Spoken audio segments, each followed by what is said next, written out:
After reading G. Edward Griffin's book, The Creature from Jekyll Island, Bix Weir began his own research and developed an alternative theory, which has a different motivation for the creation of the Federal Reserve banking system, and involves patriots infiltrating the Fed to destroy it from within. President Woodrow Wilson, who strongly opposed private banks, signed off on the Federal Reserve Act, something he deeply regretted soon after. According to the Road to Ruta theory, Wilson signed off on it out of fear of catastrophic inflation. The amount of gold being found in the late 1800s was causing an endless rise of inflation. By 1900, several mining companies were harvesting gold from the Grand Canyon, which was a major undertaking. An 80-mile-long road was built to access a coal deposit for power, and barges and steamships were assembled in the canyon to deliver this coal every day. By 1912, the New York Times reported that billions of ounces of gold were estimated to be dredged from this operation. And at this time, there was only 64 million ounces of gold in the US Treasury, and 160 worldwide. Adding billions of ounces would have been economically catastrophic. It would have driven the value of gold to zero, devastating the world's economies and destroying the wealth of the world's most powerful people. In 1913, the Federal Reserve Act was signed into law, the cornerstone of today's fiat currencies and debt-based economy. And in 1919, President Wilson banned all mining in the Grand Canyon. The massive influx of gold alone would have been enough to compel a new financial system. But there is more to the story. In the late 1800s, local homesteader Seth Tanner claimed to have seen mummies and artifacts in a cave within the Grand Canyon's Marble Canyon. When the Hopi learned he had seen the sacred site, they blinded him, sparing his life because of his Hopi marriage.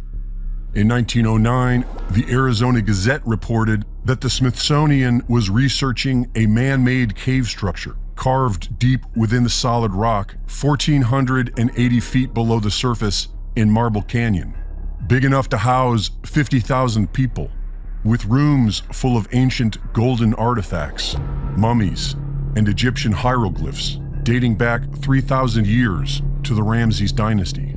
This is the same area that Seth Tanner described seeing the same thing. It's the same area where the famous Lost City of Gold was thought to be. And it's the land of the Hopi, whose ancestors once lived in the Great Hole Sipapu, commonly known as the Grand Canyon, where several geological formations have been given names from ancient Egypt. In 1956, two planes collided in midair, directly above the alleged cave system of Marble Canyon. And over the next 2 weeks, a dozen helicopters worked to haul out debris. And yet, debris is still scattered everywhere.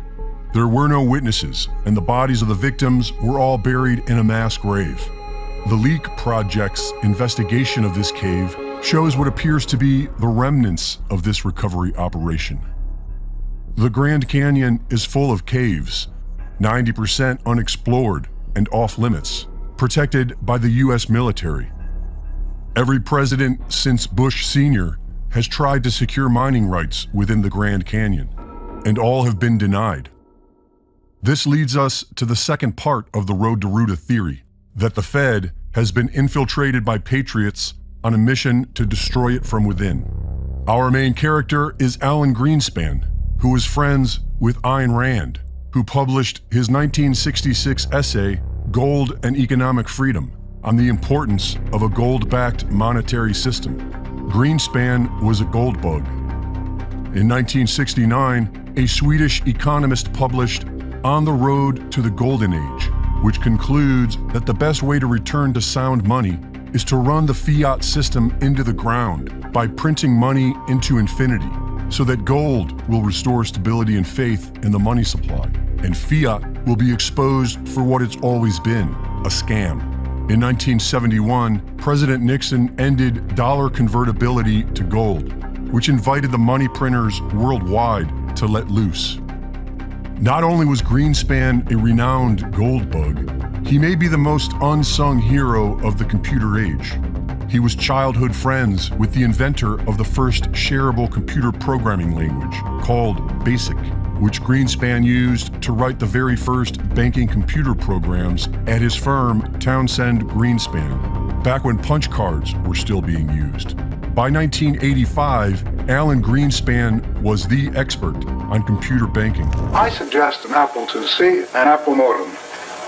Then you can call up your bank and see how much money you have. You can even pay off your bills automatically. If you have any money left over, congratulations. You're doing better than the government is. 2 years later, President Reagan nominated Greenspan as Fed chairman. That same year, legislation was passed to restrict Grand Canyon airspace. During his first year as president, Ronald Reagan formed a committee to investigate the possibility of returning to gold-backed money. The majority was against it, but Congressman Ron Paul's report argued that we need to return to a decentralized gold-backed standard. At the end, however, Ron Paul proposed holding off until the current fiat system had a chance to prove itself. In other words, run the money printers and let them fail. Also in 1981, the Federal Reserve Bank of Boston published the first edition of their educational comic book, Wishes and Rainbows, which tells a story of a place that once had beautiful colors and golden flowers, but no longer does out of fear of being stepped on by the big people who live in Colorland, which is where the golden flowers can be found. Some say you can get there through the caves of Cobblestone Canyon. The main character of this comic, who decides to bring back the golden flowers, is Ruta. In the early BASIC programs that Greenspan wrote 60 years ago, Root A was the foundation. Ruta finds a golden light inside a cave of Cobblestone Canyon and begins bringing flowers back to her people, only to learn the problems of scarcity and demand. As she tries figuring out a solution, she writes the equations from On the Road to the Golden Age, print the money into infinity. In 2007, the Boston Fed published an updated version of their cryptic Wishes and Rainbows.